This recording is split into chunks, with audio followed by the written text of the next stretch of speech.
guest speaker here today. Looking forward to that. We should have her. I'm getting thumbs up, and we have thumbs up. We're ready to go. Hi, welcome everybody. Thank you for your patience this evening. I was just mentioning, if you heard part of that, we have a very special guest with us today for a very special meeting. So the overall theme of our meeting here is the state of the chapter. Okay, and then we have our own version of hearing something about the state of Indiana, specifically the state of what's inside Indiana business. And yes, we have Gerry Dick in the room here with us. Are very much looking forward to that. He's had a few extra moments here to prepare. He's here at the front of the room. He's been making notes and things, checking his phone to see what's the latest, what's happened in the last 5 seconds inside Indiana business. So this is going to be really good, I'm pretty sure. Don't forget the BDU code that's here and the welcome. And speaking of welcoming, I would like to welcome, okay, work clicker. Okay, guys, click for me, please. Because we'd like to welcome new chapter members. And it'll be great if we can welcome and acknowledge them by, there's nobody at the computer that's clicking.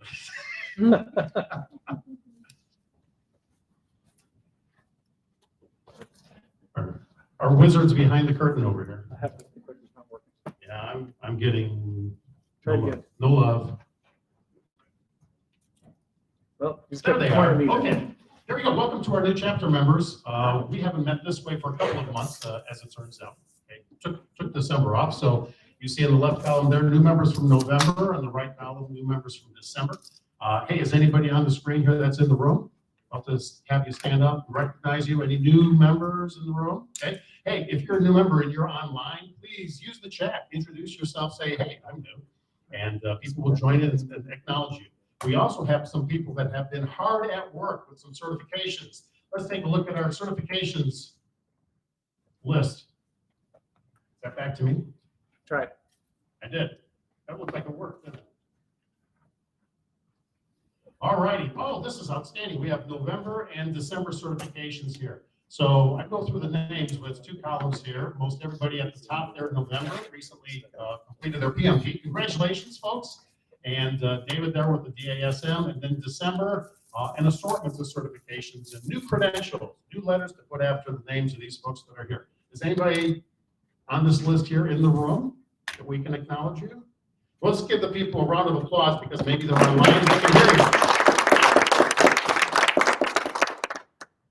All righty, and then anniversaries as well. Look, we have some 20s, so 20th anniversaries. Jody, James, Lee, and Stephen here. 20th anniversaries for November, December. A number for November and December for 15th anniversaries, 10th and 5th anniversaries too. How old is the chapter itself, Caitlin? 35. 35. 36 this year. Okay, so we have people that have been here for at least half the length of that. All righty, and one more slide in this. Oh, okay. So, we're missing the disclaimer slide. So I'm going to make up some disclaimers here. Okay. There's some principles that PMI practices and its members. They're usually on this slide. They're not listed here. They include honesty, trustworthiness, loyal, helpful. Is it here? It's back. It's back. Stop. No, there There it it is. is. Great. Okay. Honesty, responsibility, respect, and fairness are values that drive ethical conduct in business, and we should practice and exercise those whenever possible. We should note that all work that's presented here by our guests, or myself for that matter, is the intellectual property of those presenters. As such, any views, thoughts, and opinions expressed by the speakers belong solely to them, are not necessarily those of PMI or the chapter itself. And any authorized reproduction, copy, or distribution of copyright work is, of course, illegal, and you all know that. Now, let's get to the interesting part. I promised that good speaker here. Tonight's featured speaker is president of Inside Indiana Business, a division of the IDJ Media Corp. He's actually the creator of Inside Indiana Business. In 1998, Inside Indiana Business is ubiquitous throughout the state of Indiana, being broadcast weekly on 15 television stations, or daily its business reports on 23 radio stations, and available on demand at InsideIndianaBusiness.com and through a mobile app. Inside Indiana Business with Gerry Dick has been awarded an Emmy 5 times for Best Interview Discussion Program. Further, Gerry himself has been awarded the state's top honor, the Sagamore of Wabash, 3 times by 3 different governors. He's also been awarded the prestigious Ernst & Young Entrepreneur of the Year Awards and recognized by the Small Business Administration as its Journalist of the Year, and here to share the absolute latest on what's happening inside Indiana business. Please join me in welcoming Gerry Dick.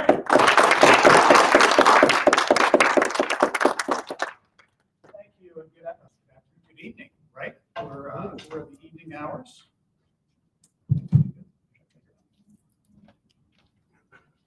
That's better. The green light means I'm on. I guess I should know that after doing this for a few years.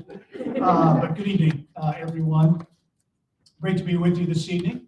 Great to be at Launch Fishers. And as you talk a lot about tonight, what's going on around the state of Indiana, and there really is, I'm telling you, it is amazing how many things that are going on around the state. When you look at economic development deals, when you look at investment, interest in Indiana, and the kinds of industries that are increasingly in the headlines in Indiana that are new to the state and hold great promise potentially.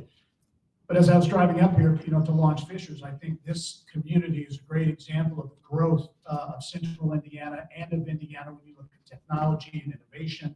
Fishers has really built its brand, its reputation around innovation. This facility, Launch Fishers, an idea of John Wexler, a guy who just founded a company, Spoke Note. I don't know if you've heard much about that company that just actually it launched, I think, 2 or 3 years ago, but some big news for Spoke Note a couple of weeks ago. They are now on the jerseys of the Indiana Pacers, and it's a QR code, really unique marketing partnership between Spoke Note, Fishers-based startup, and the Indiana Pacers, first professional sports team in the United States with a QR code on the jerseys. So what that enables people to do is, whether you're looking at it on TV, you're in person, or wherever the case might be, take a picture of that QR code and it takes you to unique content related to the Pacers. And it's going to be interesting to watch this. There's a lot of excitement around it, several investors in the company, and some speculation that people on the inside think this company could ultimately go public. There are a lot of big retailers and brands that have expressed interest in Spoke Note, a little company founded right up the road here in Fishers. But John Wexler, the co-founder actually of Spoke Note, it was his idea to create Launch Fishers. And I remember this, and I don't know how many years ago now, maybe 10, 15 years ago now, he had this idea to create a co-working space, and he did it in the library, not far from here, the basement of the library, which was vacant. I remember he called me and he wanted me to come take a look at it. And came up here and he said, "This is my vision. We're going to create this co-working space. We're going to have innovators of all sizes come in, and we're going to help them out and help them grow." And in no time at all, a lot of people thought he was crazy. The basement of the library was full, and they ended up coming here into this space, which was a large space. If I remember right, it was a call center. I can't exactly remember what it was, but and now this is filled out, and we see what's happened in the city of Fishers as well. So that's I think reflective of what's going on in central Indiana and in some pockets around the state of Indiana. As you look at beginning 2024, hard to believe we're already at 2024. A lot of speculation, a lot of people wondering what is ahead in 2024. Been a lot of concern about a recession that may or may not happen.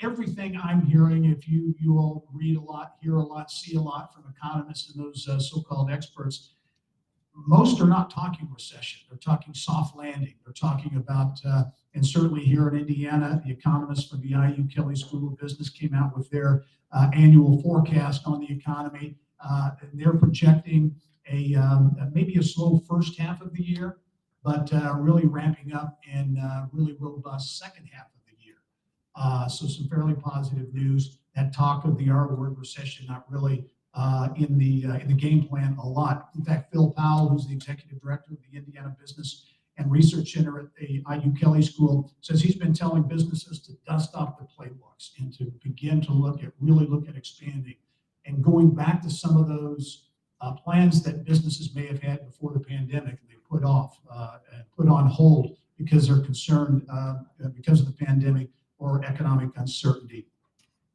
Jim Bullard is the new Dean of the Mitchell E. Daniels College of Business at Purdue University. He's a former CEO of the St. Louis Fed. And we talked with him just last week, and he talked about a soft landing for the U.S. economy, kind of in keeping with that storyline. Speaking of stories, there are lots of good stories to tell about the Indiana economy. I mean, and without, being too rose-colored glasses about it, It really is amazing. I think Indiana as a state, the Midwest in general, I think, we don't brag about ourselves very much, kind of modest and don't say too many good things about ourselves. We kind of go about our business. But there really are things that Indiana can brag about. Challenges like any other state, to be sure. But if you look at some of the stories, in 2023, the Indiana Economic Development Corporation reported another record in terms of commitments. Now, these haven't happened. These are commitments by companies, economic development deals, nearly $29 billion in investment, just over 22,000 job commitments from those companies around the state of Indiana. And if you go inside and look at those numbers and look at those deals, there were some really big, some mega deals, if you will, happening around the state of Indiana. The largest single investment in state history, Eli Lilly and Company, building a manufacturing campus at the Leap Innovation District in Boone County in Lebanon, 12 buildings, two separate announcements. I think the total investment, $3.7 billion, 700 jobs at that facility in Lebanon. And again, what people think, okay, Lilly, they're going to put that investment here in Indiana. Well, used to be it was a foregone conclusion that would happen. Not anymore. They looked at the places. They looked at Research Triangle Park in North Carolina and other places, literally around the globe, to put that investment. Indiana won that investment. Stellantis, Samsung SDI, we see the electrification of the auto industry. That transition that the government is really certainly pushing in terms of electric vehicles. And that's a big transition in the auto industry. It's going to mean some pain because you don't need as many workers. You need different kinds of workers in the EV industry. So there'll be some transition and some people will lose jobs, but there's also new job opportunities coming with that. Indiana is playing a big part in that. It's playing a big role in that whole EV industry. We saw Stellantis and Samsung SDI, not one, but 2 electric vehicle battery plants in Kokomo. And the total number on that, almost $6 billion, 2,800 jobs. And I'll talk about that in a minute, but if you look at Kokomo, and I can remember many years ago, before I started the TV show, and being a reporter at Channel 6 here, and going to Kokomo and covering the traditional auto industry, and Chrysler and GM and Delco, and those big companies that were up there, the labor strife, and all kinds of stories associated with that. Kokomo ultimately lost so much of that job presence, that investment by the traditional auto industry. Now they're getting it back in terms of the electric vehicles and how these industries are creating jobs and investment in the electric vehicle space. GM and Samsung SDI putting a big electric vehicle battery plant up in New Carlisle, which is near South Bend. Again, major investment up there of several $billion, several thousand jobs there.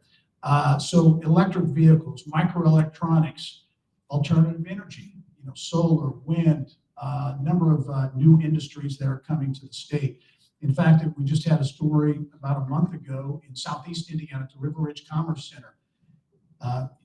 You wouldn't think of Indiana as an advanced energy state, if you will, but increasingly it is. And you look at a solar investment, a Canadian company, $800 million, 1,200 jobs at River Ridge Commerce Center in Southeast Indiana. In fact, the Secretary of Commerce, David Rosenberg, he was on the show last week. With all those economic development deals, he said the pipeline of projects 2024 and beyond is as robust as it's ever been in terms of the possibilities that Indiana can go after. In fact, he pegs the value at about $100 billion in projects that are out there that Indiana is competing for. In fact, the Indiana legislature last year created a deal closing fund, so it's a pool of money. I think it's $500 million that's sitting there that other states have similar deals. So you're trying to attract a company to your state. You need extra money. You need something to help close the deal. So the IEDC went to the state and said, hey, we need some money for incentives for 2 big companies, 2 major companies, each multi-billion-dollar investments, each several thousand jobs. And the Secretary of Commerce on the show told me that he anticipates that at least one will happen in the first quarter. Don't know where, A lot of speculation it's up north in the South Bend area. And it's possible that both of those deals could happen early in 2024. Some of the other big storylines really that affect downtown Indianapolis. I know we have folks from around the state of Indiana on with us virtually as well. But you look at the dramatic investment in downtown Indianapolis, and I think that's been missed a lot. Been a lot of challenges downtown, certainly the pandemic, the social unrest, and the issues. The pandemic, and people still aren't, fully back downtown, and probably won't be back downtown to what they were pre-pandemic. But it suffered. Downtown has suffered in a big way. There's been some issues, real or perceived, when it comes to crime and those types of things. Big concerns in downtown Indianapolis. But if you look at what has been happening there, one of the big announcements late last year is the planned redevelopment of Circle Center Mall. And that's been, that was, for those of you who've been around a long time like me, you remember when that finally happened back in it's probably 1995, the mid-90s. And it was such a catalyst for growth and excitement and vibrancy and the renaissance of downtown Indianapolis that got so much attention nationally.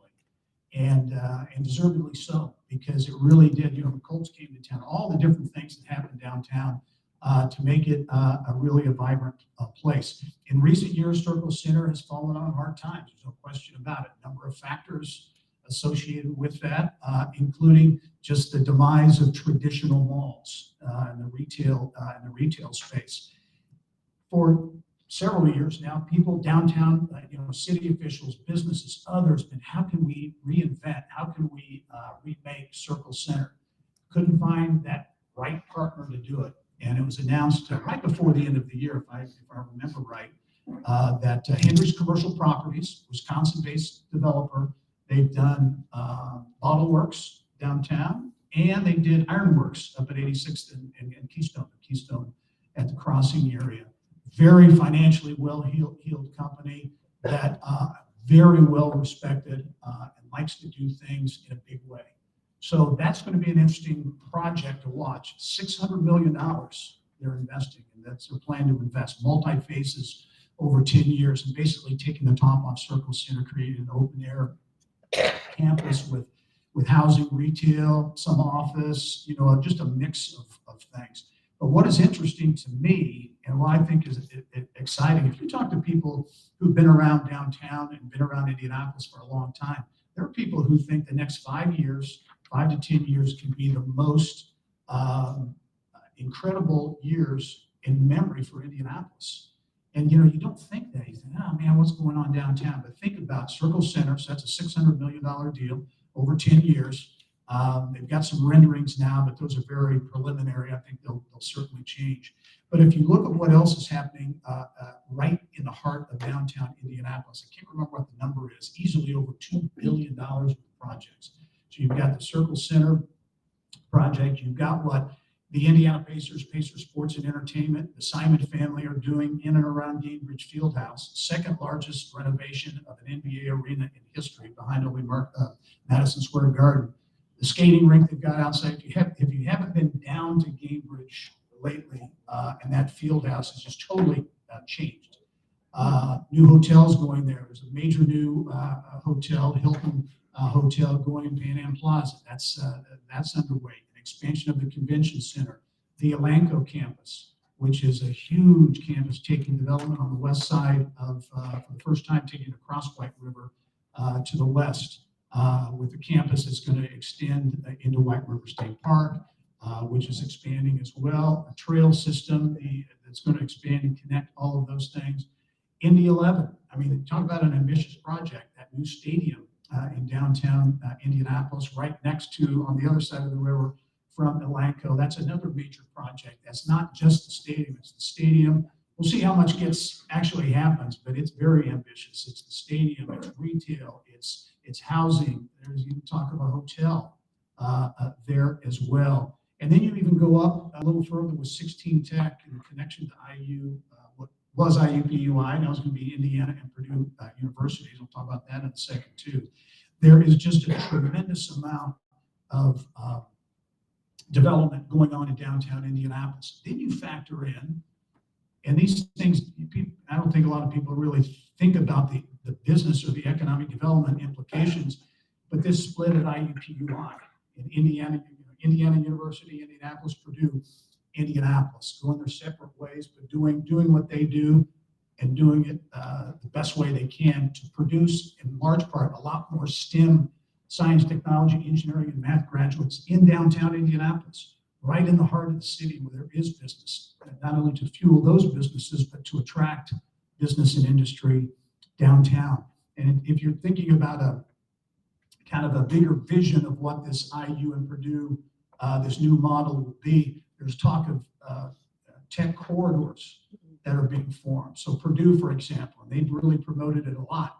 They say, look, we're going to create a hard tech corridor, technology corridor that starts in downtown Indianapolis at Purdue, Indianapolis. It's going to go up to the LEAP Innovation District where Lily's building that manufacturing campus, and then on up to West Lafayette and the main Purdue campus. They view Purdue, Indianapolis not as a satellite campus, but as an extension, really part of the West Lafayette campus, the main campus of Purdue. You look at IU, which you wouldn't think necessarily about a technology institution, but increasingly they're investing in technology, information technology, and again, science, technology, engineering, math. They've talked about several $100 million of investment in technology and producing more tech graduates. Again, they look at a corridor that stretches from Crane Naval Surface Warfare Center in southern Indiana, which is really this hotbed of innovation, coming up to IU Bloomington, up to IU Indianapolis as well. And so there's a lot of things on the drawing board that aren't going to happen tomorrow or 5 years, but 10 years or so, you're going to see hopefully some big changes there. Then the other thing I'll point out in terms of things that are happening around the state of Indiana, Governor State of the state last week, he talked about a big focus on the workforce, which is very important to be sure. And to me, one of the biggest things out of that speech was news that Lilly Endowment is giving the largest grant in its history, 86 years, $250 million to the Indiana Economic Development Corporation to the READY program, this regional economic development initiative. It's really focused on quality of life in not just here in central Indiana, but every corner of the state, getting communities to work together as regions and bidding for that money for housing projects, riverfront development, trails, quality of life, all those types of things. The whole focus is try to keep talent, but also attract talent to the state of Indiana. So a big development there with $250 million. If you look at stories around the state of Indiana, I was thinking about, I think the 3 R's, resilience, recovery, and reinvention, I think are some of the themes that we're seeing in communities around the state. And a great example is an area of the state that for the longest time had very little but negative news, and that's Northwest Indiana. And, for what, variety of reasons, among them, and Mitch Daniels used to talk about this, others did as well, was corruption. They had so many problems and still, I think, exist to a degree, but I think it's maybe being rooted out. But there are so many, towns, cities, towns, little burgs, and all these municipalities, and everybody's fighting for their own deal.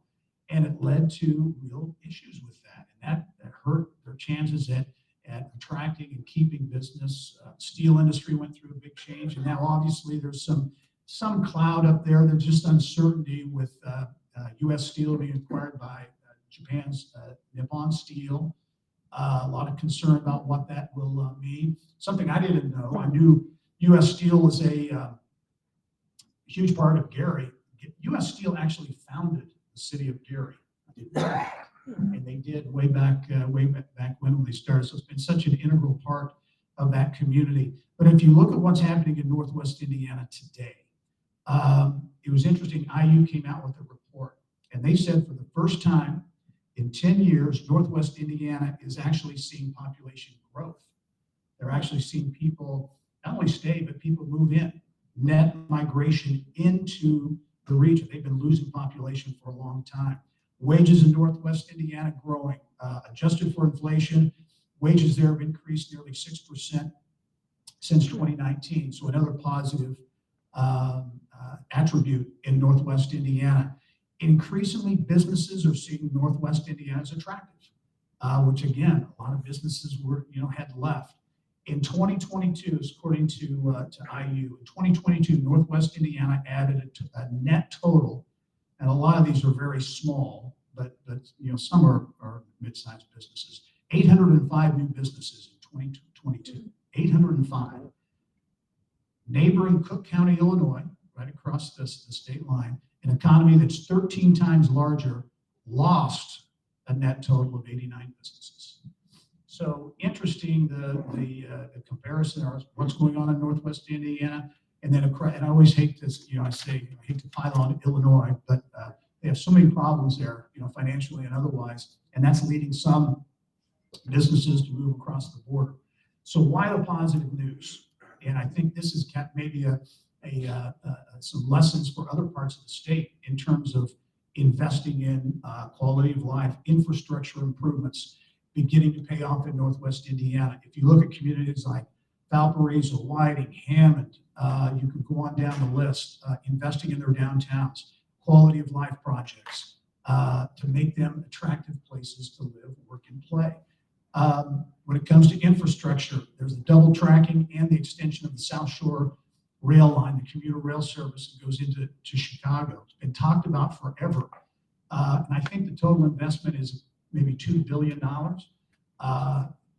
Generational, transformational project that are finally happening. In fact, one of those two, either the extension or the double tracking, I think is beginning, the trains will begin rolling yet early this year as well.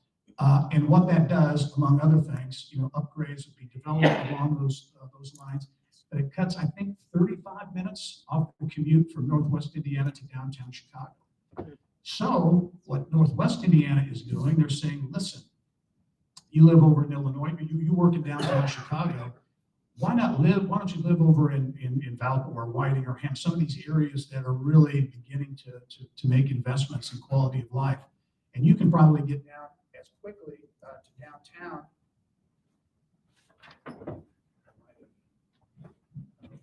Hello? Oh, I'm good. Thank you. You were ready though. Thank you. Come live here. Lower taxes, better quality of life. I think I am. Yeah. Talking too much. Quality of life. Live here. Have a better, save money, and it's beginning to happen. People are physically moving from Illinois, some of the suburbs of Chicago, to Northwest Indiana because of those improvements. 35 minutes quicker to get to downtown Chicago.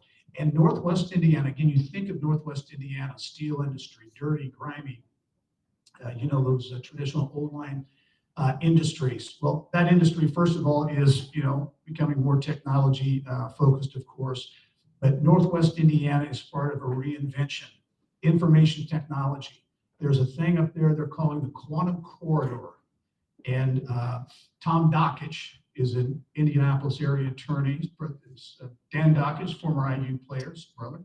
And he's the Dockich family, they grew up in Northwest Indiana. So he's really committed for a number of reasons. In particular, that's his hometown. He's invested, and others have too, in several big projects, including this quantum corridor. So this is connecting a data center that's in downtown Chicago with a data center in Hammond. It's an old, I think it's an old coal-fired utility plant that is now a data center.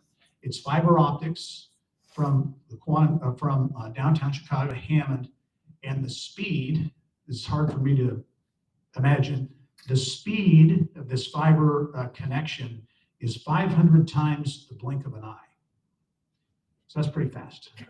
And then that connects to fiber that's buried under the Indiana Toll Road. So the whole length of the Indiana Toll Road, there's fiber buried underneath there. So the whole idea, this vision is this speed of internet or connectivity is really focused on big research, big business who need this kind of thing, and these big loads of data and handling of those types of things.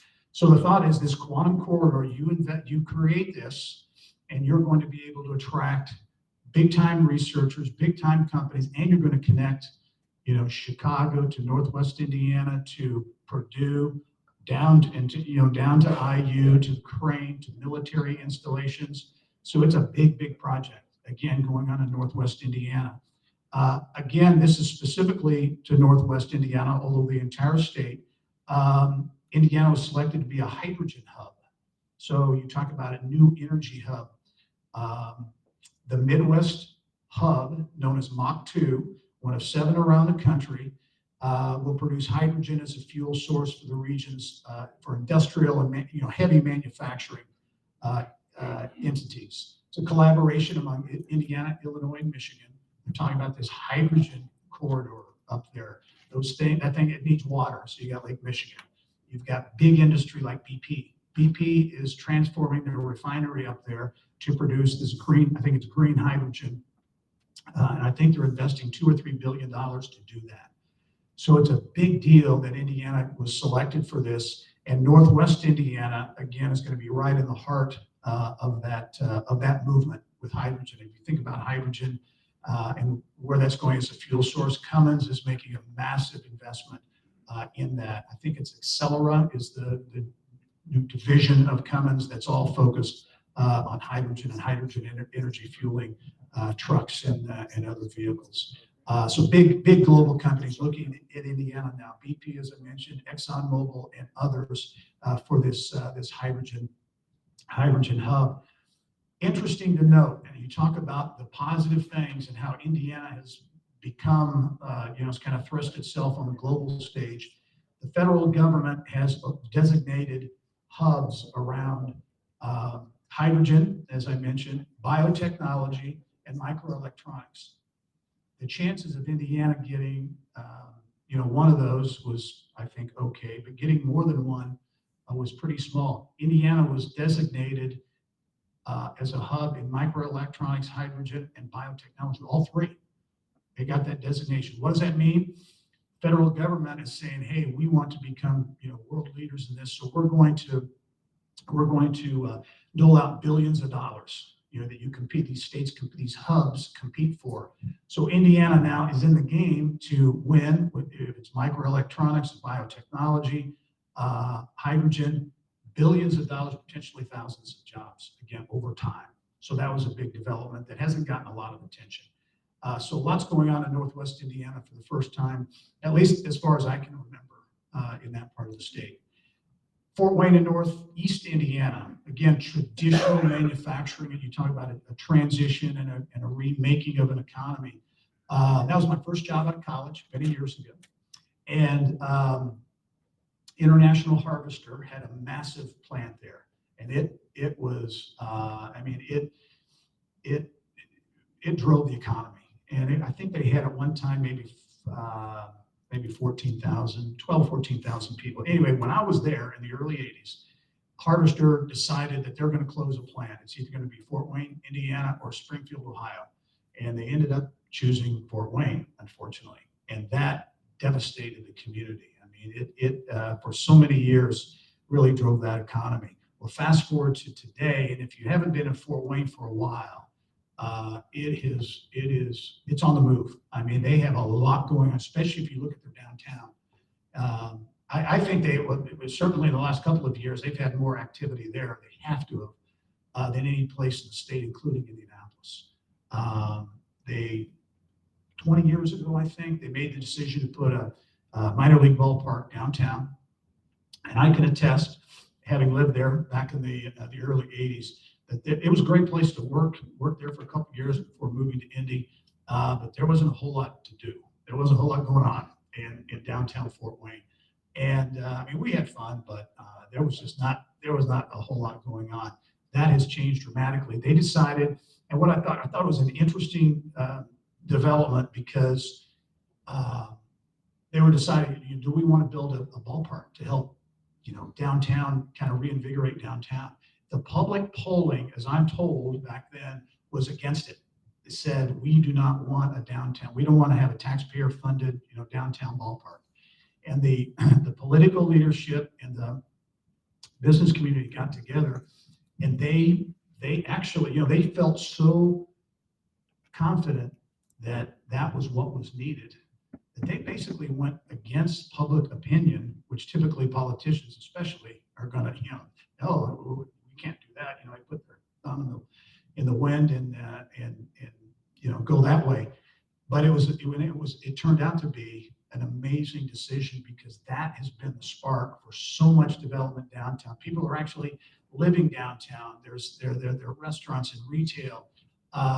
Electric works. There's an old General Electric plant in, I say a plant, it was a campus that for years, I think they had over 20,000 people there at one time. They made electric motors. And then so much of that went to Mexico and elsewhere, and ended up, they closed it. They closed that operation. And it was a series of brick buildings and things that just were weed infested and decaying. And a developer, with the help of the city and others, came in, said, we're going to turn that into similar to kind of a bottle works type development. We're going to do that in downtown Fort Wayne. And for a city that size, it's amazing the investment. Star Financial, Star Bank, they've got a new corporate headquarters that I think they just moved into in downtown Fort Wayne. There are a couple of other, Do It Best, the big hardware co-op, second largest hardware co-op in the country, largest private business in the state of Indiana. They were headquartered, I think technically just outside of Fort Wayne. They were founded there, and they said, we need a new corporate home. And their entire board, I believe, is not from Fort Wayne, not from Indiana. And so they had to do a sales job to say, we want to keep this here in Indiana, we'll put it in Fort Wayne. And they put it in this electric works project. So they're up and running there now. But they have so many things going on up in Fort Wayne. It's a really positive story. And they're redeveloping the riverfront. I think they've put at least $500 million into the three rivers up there, into developments along the riverfront. And that's opening up. Things are beginning to open up now.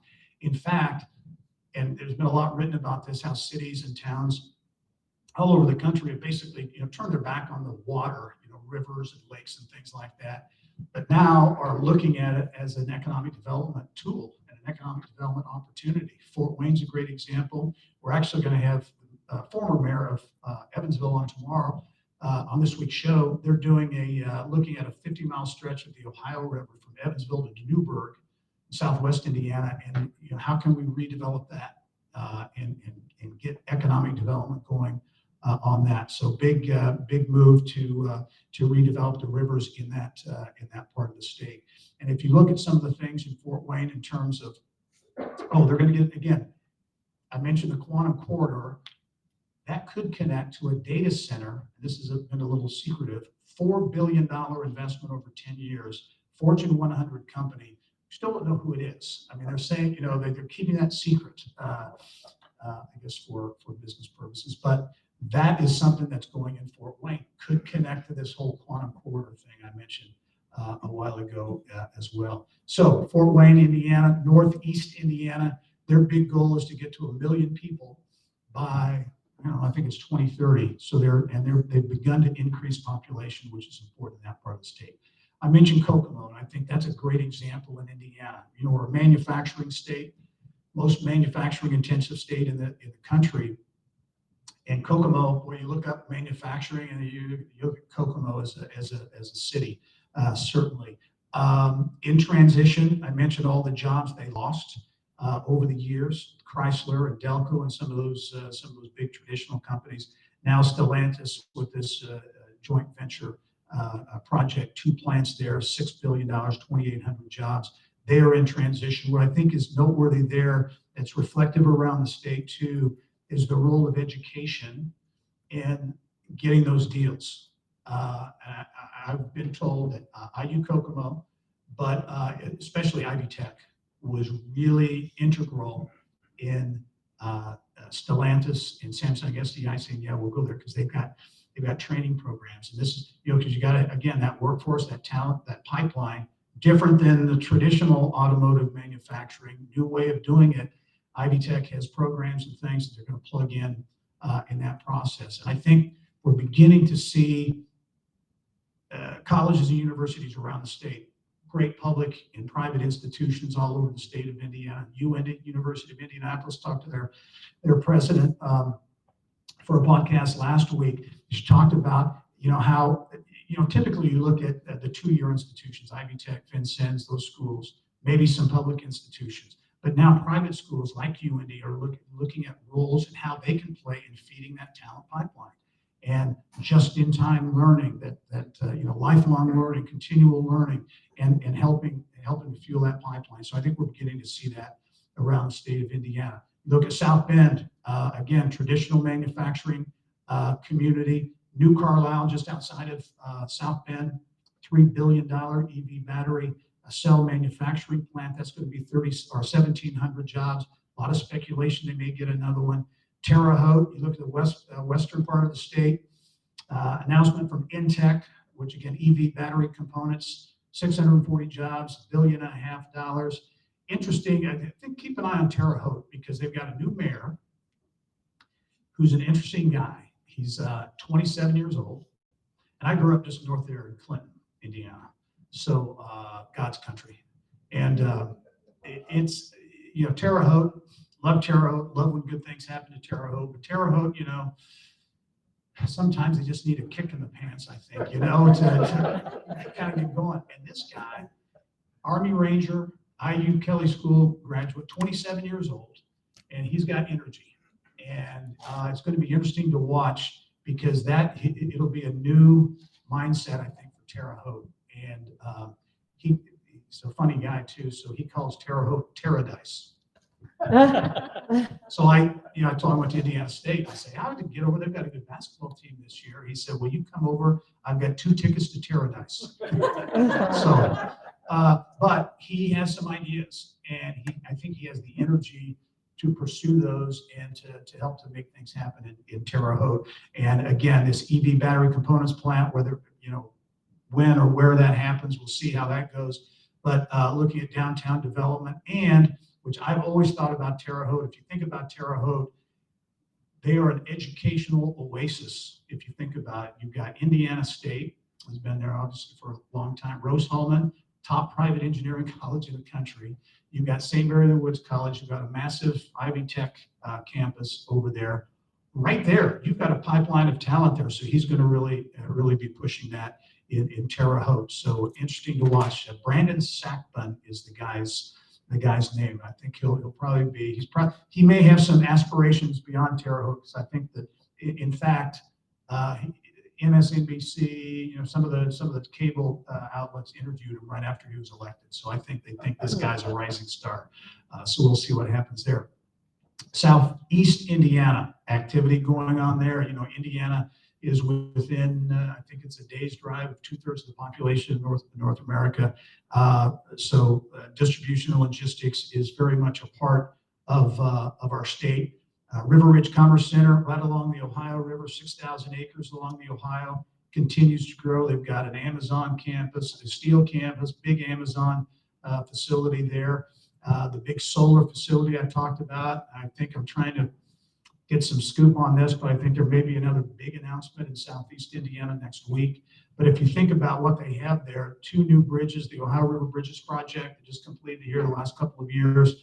One of them goes right into basically this River Ridge Commerce Center, which is an old Army ammunition depot. Again, 6,000 acres connected to the Port of Indiana, Jeffersonville. So you get a road that goes right there. So connected there, right on the Ohio River. UPS World Port is in Louisville, right across the river. So a lot of activity in Southeast Indiana as well. And again, you talk about solar.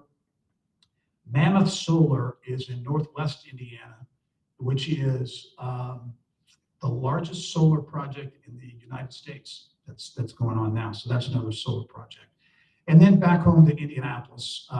And I mentioned this, but I think this is an important time for the city because, we're competing obviously for jobs, for, conventions. This is a big year for sport, we're a sports city. We built that brand over the years. And this is going to be a massive year for that. Here in just a few weeks, we'll host the NBA All-Star Game, the All-Star Weekend, which has become. And there's a big number. I don't know what it is now. I can't remember. But it's over $100 million, I think, in terms of the impact, which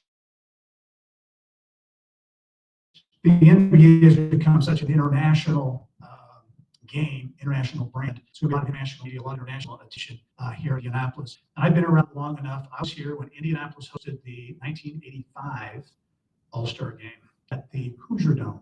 And actually, I'm going to interview the Commissioner Adam Silver at the Economic Club, and we're going to talk a little bit about the change in the league, but also Indianapolis for 1985. So 1985, if you can think about that. The Colts had just finished their very first season in Indianapolis. The Hoosier Dome was the Hoosier Dome, wasn't even the RCA Dome yet. And there was not a lot going on downtown. It was beginning to happen a little bit, but it was the start of some really good things downtown. But you have not only the NBA All-Star Game, you've got some early March Madness coming up. The U.S. Olympic swimming trials are here. And what I think is interesting is this is the 100th anniversary of the swim trials. And does anyone know where the first U.S. Olympic swim trials were? Very good. Okay, very good. Isn't that something? Broad Ripple Park.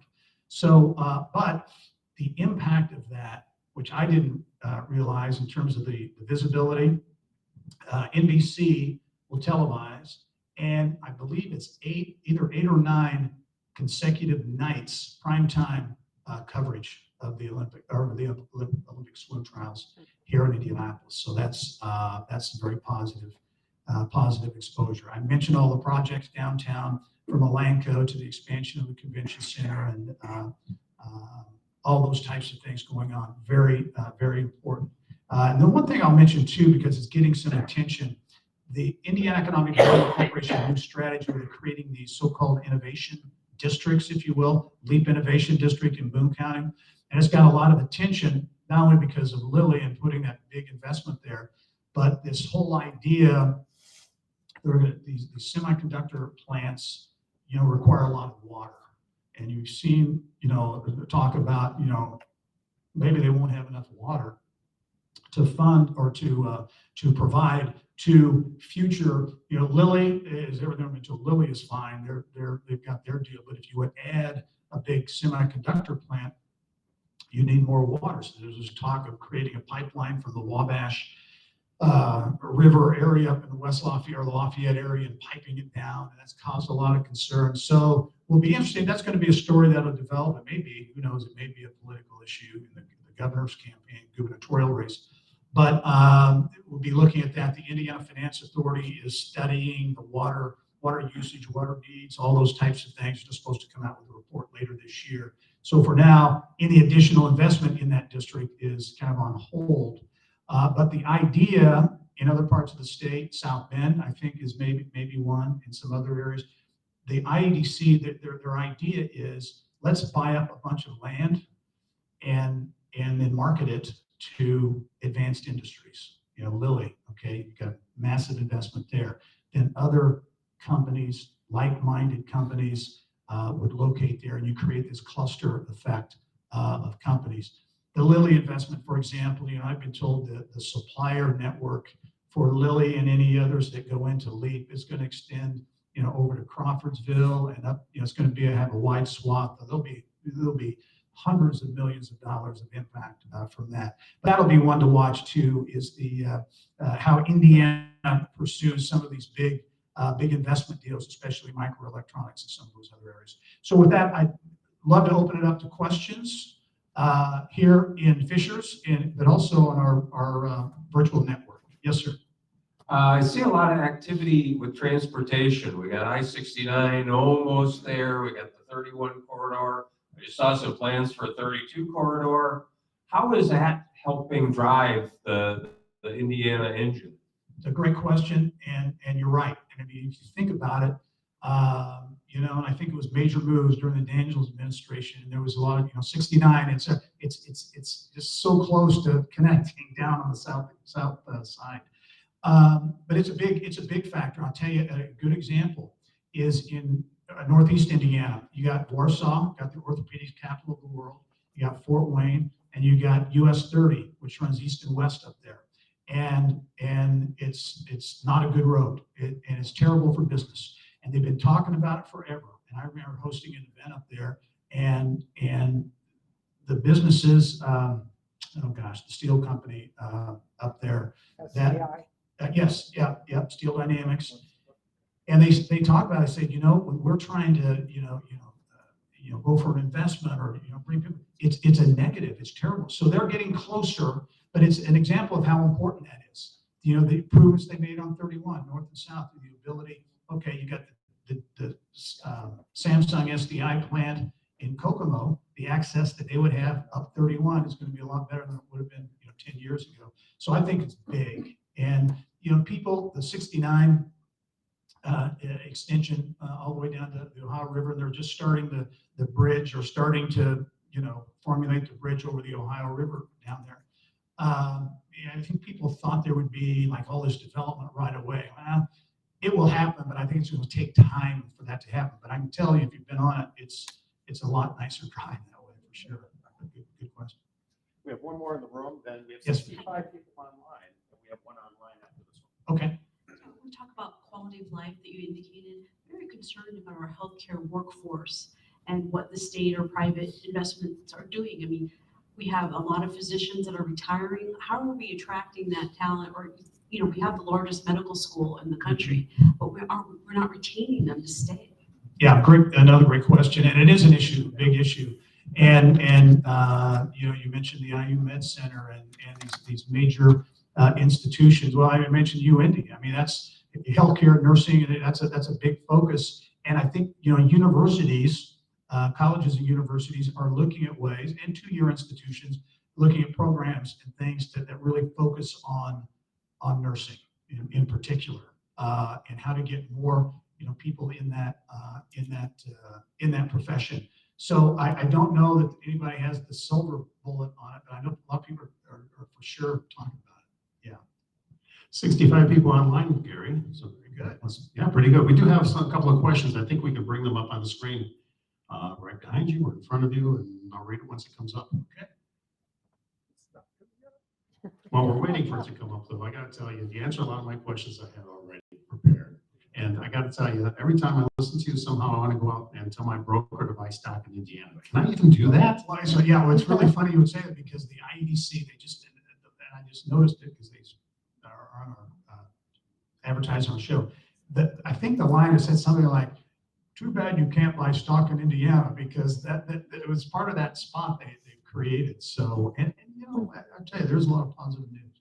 Sure seems that way. Okay, from KR, I wonder who that is getting. What about the state and local government policies, laws, political ideologies, and their impacts on the potential workforce members in the state of Indiana? Are political views potentially creating barriers for joining the Indiana workforce? Yeah, and that came to light certainly with the RFRA, Religious Freedom Restoration Act, a few years ago. And, I think it can, and I think that you're seeing political candidates who are, and Daniels was one of those, and I think some of the current gubernatorial candidates are making a point of staying away from those social issues and focusing on the bread and butter issues. But I think the bottom line, if you talk especially, if you think back to that RFRA announcement, I've never seen the business community. It was Lilly and Cummins and One America, and all of them came together very quickly. And in particular, the tech community was impacted, Salesforce and some others. But I feel as though Indiana has overcome that. I think it's not an issue, but it can be if it raises its head. Yeah. Yeah, surprised how that flared up, but it sure did. Do we have another one? Have you heard anything about how Indiana House Bill 1174, you up to speed on this one here? To construct that stadium in northwest Indiana. What about It's this? so funny, we were talking about that this afternoon. And the short answer is no. I haven't heard any news or any, but it is, it's been talked about for a long time. Oh, move over to northwest Indiana. And I don't know that it was ever serious, but I think, and again, with everything going on in northwest Indiana, the South Shore and the connectivity and all those kinds of things, maybe this time it might have some legs. I don't know. But it's one thing, and it's just so funny. It was like 3 hours ago we were talking about it, that I'm going to check out because I am hearing maybe a little bit more about it. Yeah. Dan from Calumet, thanks for that question. Galen, do we have time for any other would you rather, or would you rather we move on? We should. Okay, we have some questions for the audience. Well, I mentioned to you beforehand, a little game we play, we call Would You Rather. Okay, audience members, you can participate in the room here. I'll ask you this question and ask for a showing of hands. Those that are online, you actually get to take the survey and we'll see your results as well. So, would you rather, if you're channeling your inner Gerry Dick, everybody, okay, if that were possible. Would you rather report on a major manufacturer that's building a new plant in Indiana or on the hosting of a major sporting event? Major manufacturing plant. Gerry will go to you in a moment, give you some time to think about this.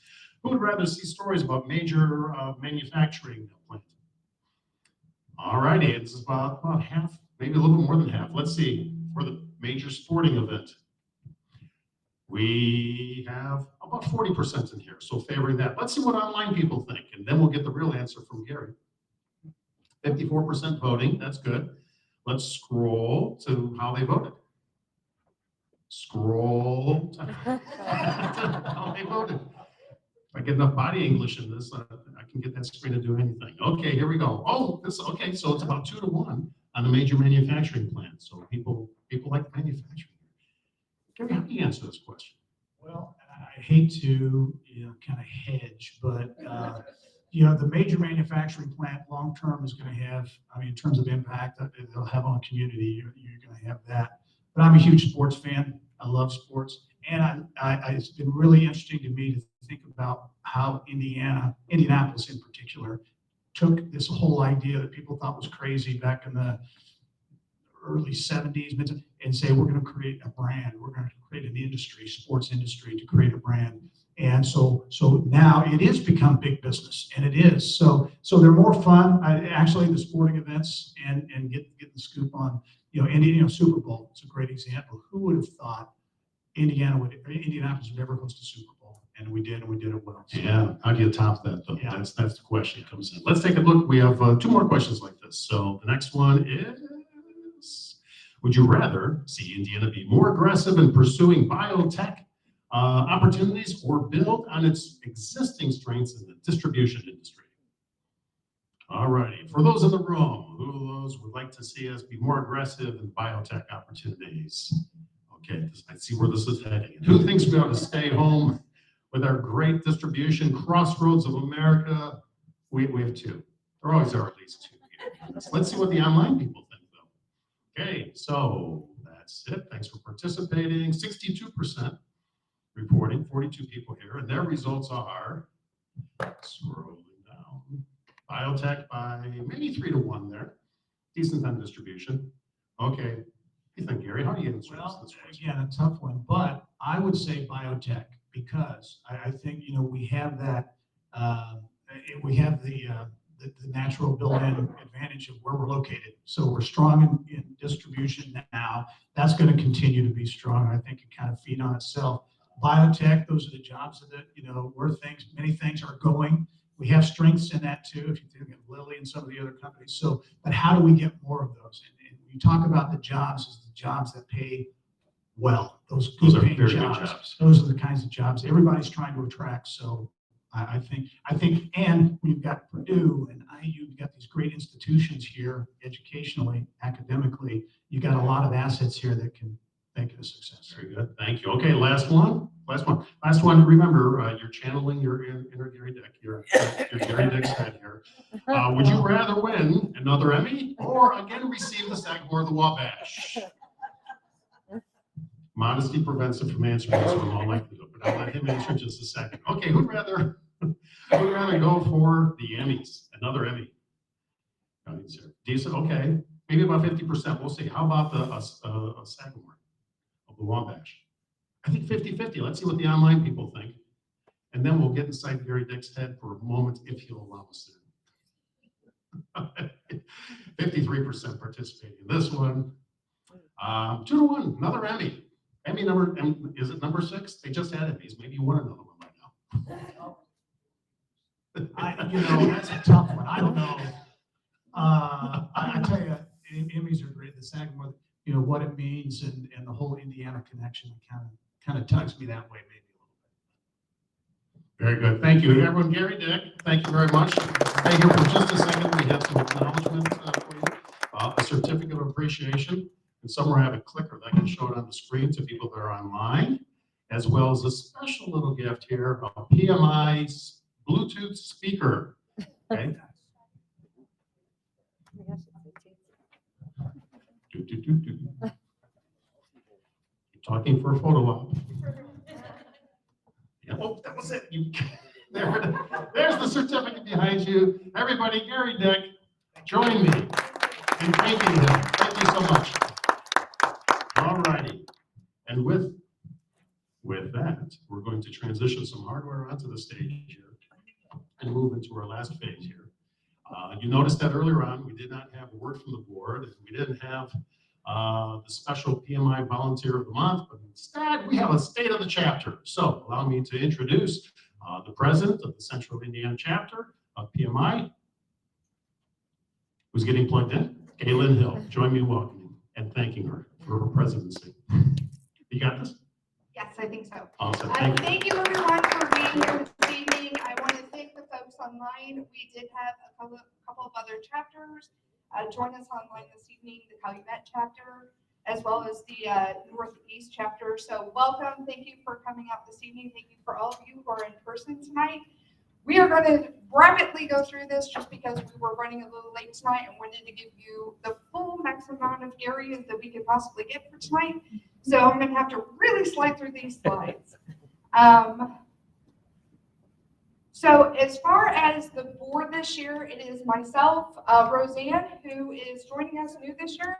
Roseanne comes with a boatload of experience, by the way. She was former chapter president at the Utah chapter. She also sat on the board of the Austin chapter, so she brings a lot of knowledge to us. We're really excited to have her this year.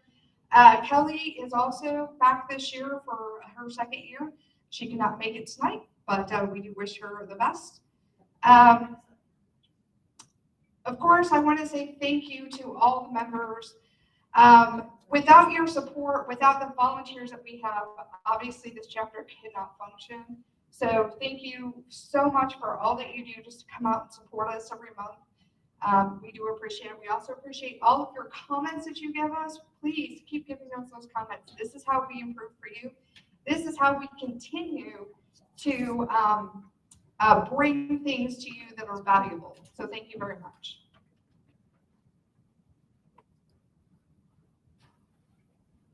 All right.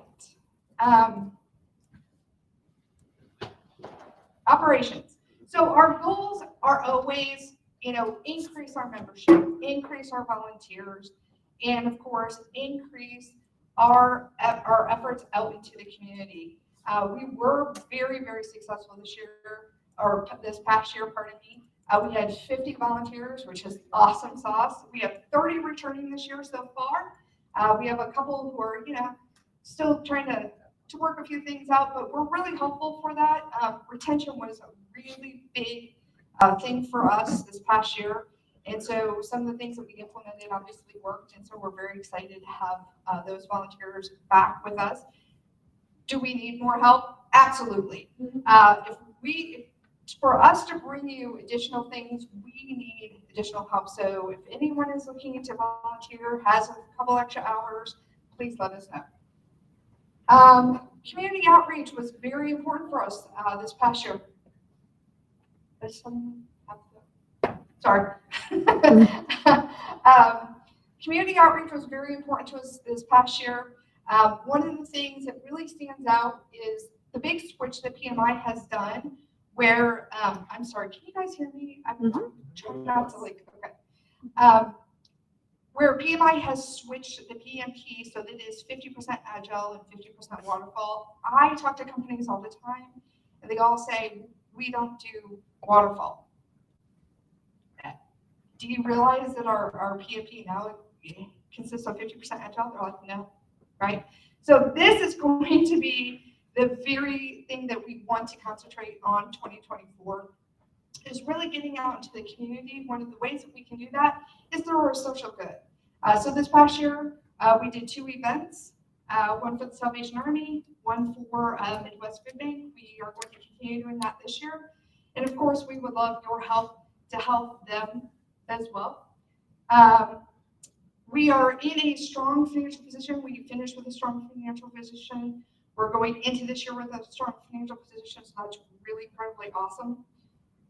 Again, I'm going to be like sliding through these, the slide deck here. Okay, so some quick fun numbers. Someone have the clicker and it can advance for me, please? Clicker is on the right side. Oh, I have it. Thank you. We finished with 1,400 members. That is very exciting for us. That is an increase of 70 members. We actually had 305 brand new. So that gives us a retention rate of 83%. It's a little down from the year before. We had 85, but we're still holding strong with our retention. We have 26 students. We hope this year to increase that student membership because they are, let's face it, the future of our profession, right? The more that we can get them acclimated to what we all do as professionals, the easier it is for us to survive. All right, we have 948 PMP members, 52 ACP members. Most of those ACP people are also PMP. So our CAPM numbers, they go up, they go down, and that's beautiful because those CAPM people become PMP people. We love it. And then of course we've got some other certifications out there. Amazing enough, we have 414 non-certified people as a member of our chapter. That's great. I love it that they have an interest in us and they support us. All right, next slide, please.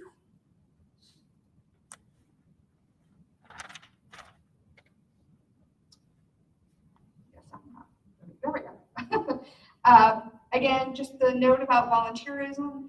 All that we bring to you, we bring via the volunteers who come every month to help pledge their hours, their time, to bring all the programs and the events that we do throughout the year. So if you guys seriously just have a couple hours, we would love, love, love, love your help.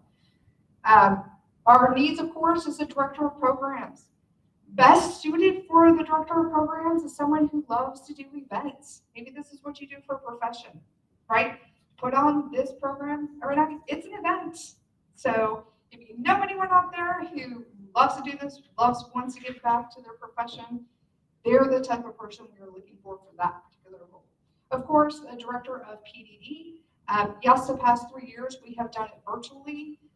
We do hear you. We do hear that you want it back in person.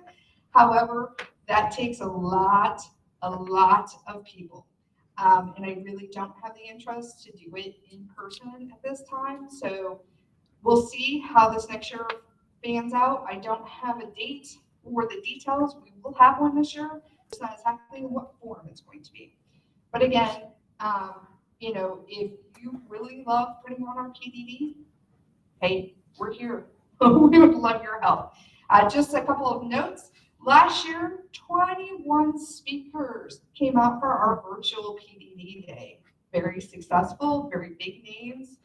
And so we are looking to, you know, keep that bar right at, you know, that level.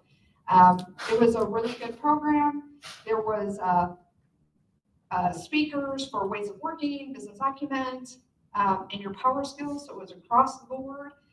We had some really good keynote speakers.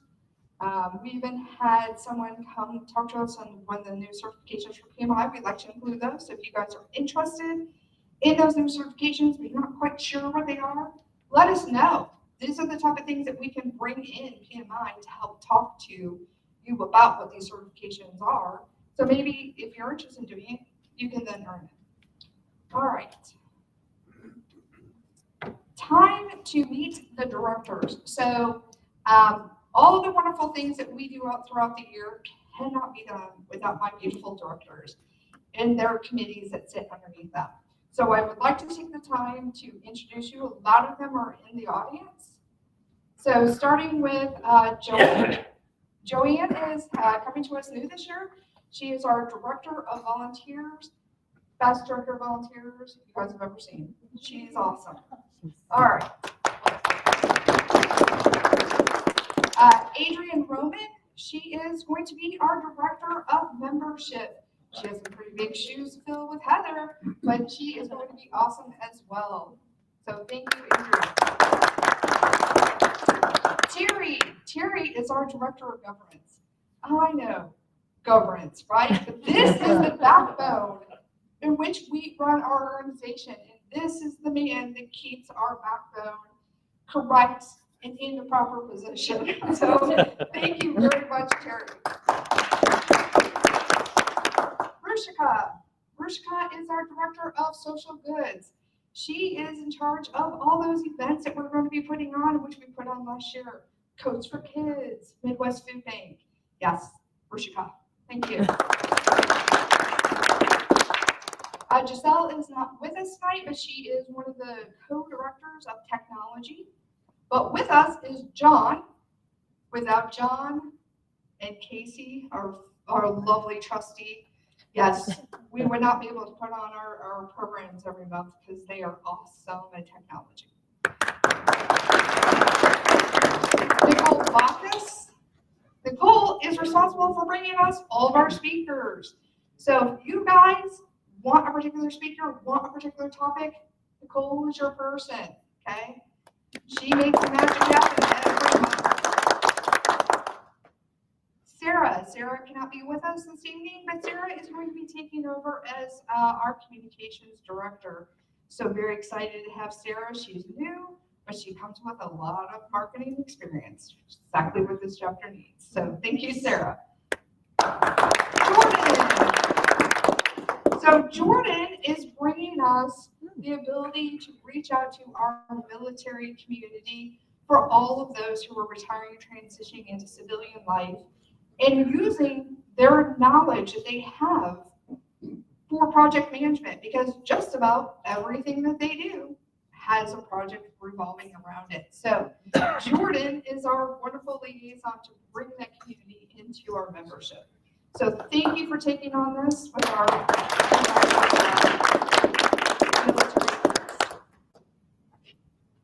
Katrina. Katrina cannot be here this evening, but she is our academic outreach director. Katrina was taking over for Carl's position. Carl had a wonderful advancement last year and sadly had to leave us. But he did well, and Katrina took over his position. So thank you very much. We have Casey at the back of the room. Casey is our trustee. So sorry that we don't have a slide in here for Casey. And Dawn is going to be our director of finance. So she's going to be helping us with that. So thank you so much for all of our directors and all that you do. We really do appreciate your time. Communications. So we do have our job board up and running. If any of you have employers who are looking, please let them know about our job board. The beautiful thing about our job board is it's 100% certified professionals, right? So if they need project managers, this is a great place to post their positions. So please let them know. Hey, come to us. We can post it for you. It is still free. And so it's a wonderful opportunity, not only for our members, but for the employers to get really qualified people. I love that part. Oops. Going back, we're going to continue our focus on growing social media brands and presence, marketing, promotion materials. We're going to have another pop-up store at some point this year. So if you missed your swag opportunities last year, we are going to do it again.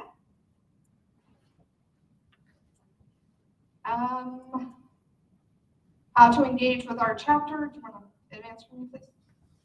Thank you. You know, obviously emails, there is the info page. You can always send us comments or questions on that, and we'll reach back out to you. Social media, our website, beautiful places to get to be able to communicate with our chapter. Our needs this year, as always, sponsors. So if your company, if you think maybe your company would like to sponsor, please let us know. We really would like to get more of the community involved, and one of the greatest ways to get them involved is to have them sponsor, right? That way they get to know the professionals that we are, and hopefully they can fill their positions and really just understand, our community.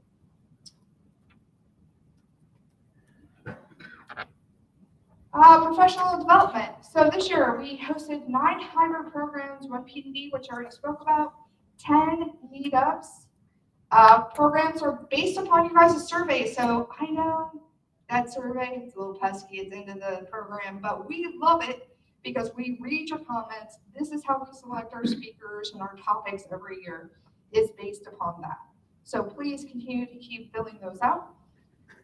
We're probably still going to involve in some joint efforts with the chapters in Indiana, maybe even some chapters outside of the state of Indiana. We're heavily involved with the chapters in Region 3. It's a really great partnership for us. So look forward to that. Sorry, I'm just trying to quickly move through these. By the way, these slides will be available to you. We will send them out, and so you'll have plenty of opportunity to peruse through them. Just a reminder, all of the videos from last year's programs, if you missed a program last year, they're available on our YouTube. I can't talk to me. Our YouTube site. So please check those out. It's a great way if you're a little short on those PDUs to go watch some videos, right? Okay, we're going to go through some quick conferences that occurred last year. So of course, there was always the North American Limb. That was actually in San Diego. Lots of fun. The theme was Together We Can, and that pretty much was the theme throughout all of the conferences that PMI hosted last year. And then there was the R2, R3 conference. And by the way, one of the beautiful things about being a director, volunteering as a director, is going to these conferences, the R2, R3 being one of them. This is a conference that really is about all of the chapter leaders in Region 2 and Region 3 getting together and talking about how can we provide better for our members. So it's a great conference to go to. And then, of course, Global Summit. This year's focus was AI driven. We even had our academic, Director of Academic Outreach spoke at PM Global Summit this year. So that was awesome. Go Katrina. Representing PMICIC. Awesome. Okay, and just some quick memorable moments. We have our programs. Of course, we have pictures of our lovely MC because we can't do without him. He is the awesomest. So you can obviously tell by pictures, we love to have fun at our programs. We had meetups and we moved them around. So primarily they were at the garage. We had it at the test kitchen. We also did the AMP at 16 Tech in Columbus. This year we have decided to change those meetups from Friday, because I know a lot of people weren't looking to come out to those, to Thursday.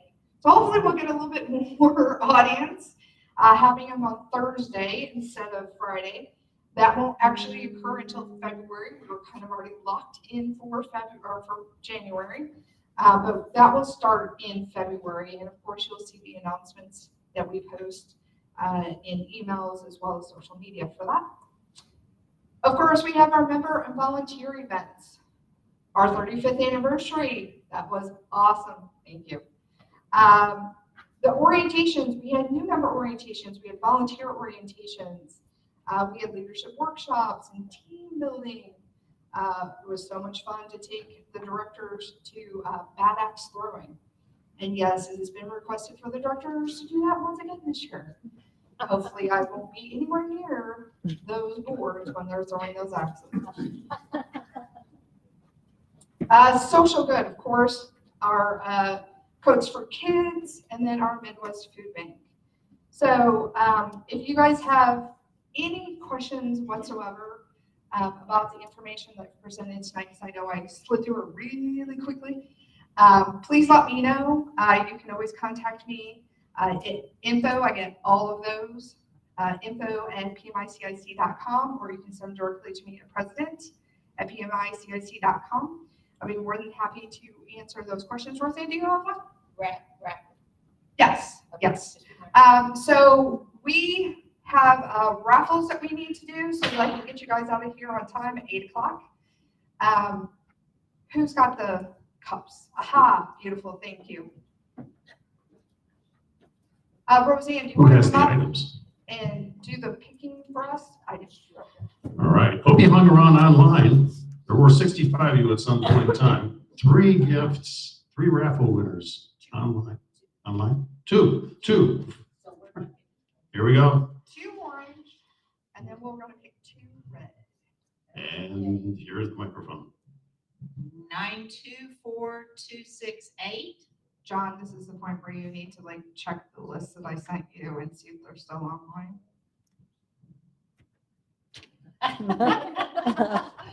It's like, wow. Maybe.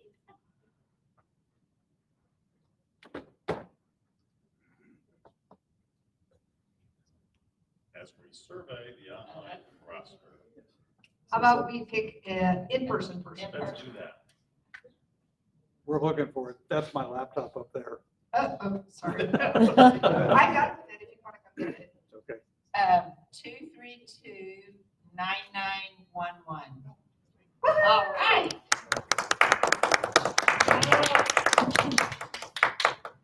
You get this beautiful book called Dear to Lead. Okay. Right. All right. Yes, we have. We have the I'm list. good for the, I have the list. We have the list.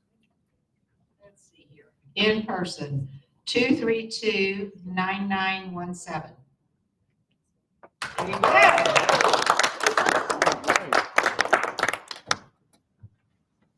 This one is.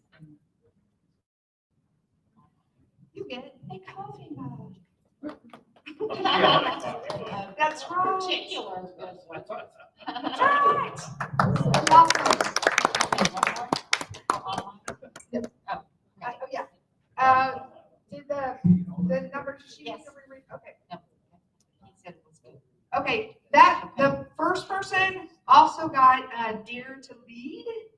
And I will be contacting that number? person. No, what's the number? Oh, you need the number again. Yes. Again, okay, I don't think you have one. was 924268. 268.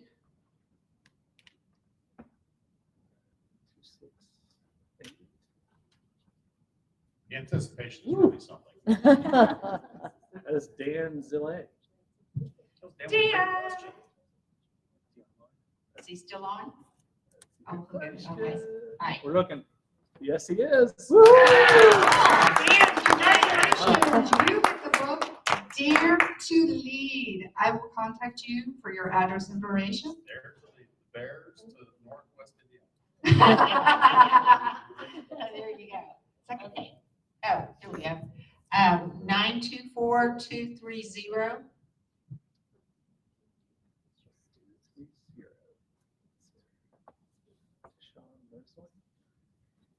All right, let me look. Checking for credentials. Checking the certification. Okay. See this person on. Oh, bummer. Pick again. Think again. Missed opportunity. Gotta hang around. My hand Gotta stick to the. 924269.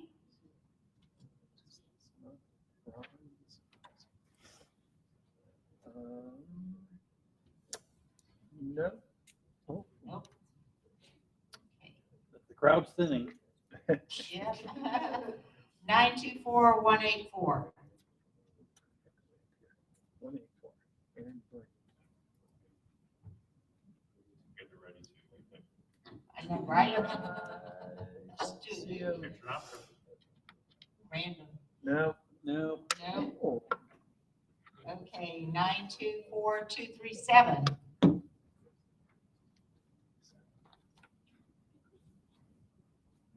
it's Abigail Peak. Nope. Oh, well, there's a lot of tickets in here. There were a lot of people online. There were. 924241. Whoops. Aaron Clear. No. I move the fifth person on the list who's still online wins. I There you agree. go. There's a second. All in favor? Yay. Yeah. The ayes have it. I'm in Congress. First person on the list. All right, Casey, who's our lucky winner of a coffee mug? No, who's the fifth person? Who's the fifth attendee? Tell me there are five Oh, I people see what online. you're saying. Fifth from the top here. Let's see. It's still on. Anna, Pam, Anthony, Audra, Betsy Kruger. Betsy Kruger. Betsy Yes. Kruger, Betsy Kruger. congratulations, you're a winner. Hey, we're done with the raffle. We're done. We're adjourned. Thanks for being safe. Hey, safe trip home, everybody online that's left there. Be careful out there. It's cold.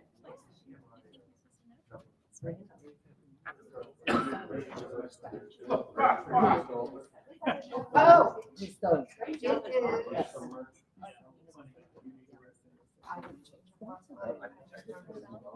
All righty. Good.